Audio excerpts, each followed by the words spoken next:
L'Afrique est riche de ses atouts économiques. En 2014, le continent a enregistré un taux de croissance moyen supérieur à 5%. Il pourrait faire mieux, autour de 7%, pour espérer s'inscrire dans une émergence irréversible.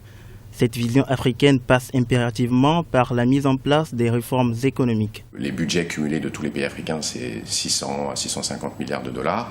Ils vont être durement impactés par la baisse du prix des matières premières et des mines. Donc ça fait 30, 40, 50 milliards de dollars qui vont manquer dans les caisses pour financer l'économie.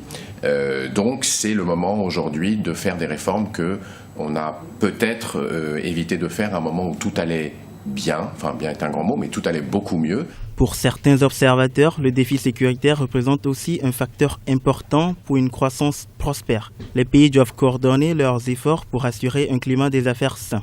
Certains de ces défis sont nouveaux, d'autres sont anciens. Ils ont une dimension locale, régionale ou mondiale. C'est le cas de type Boko Haram, qui cause la mort et la désolation dans la région du Sahel en Afrique.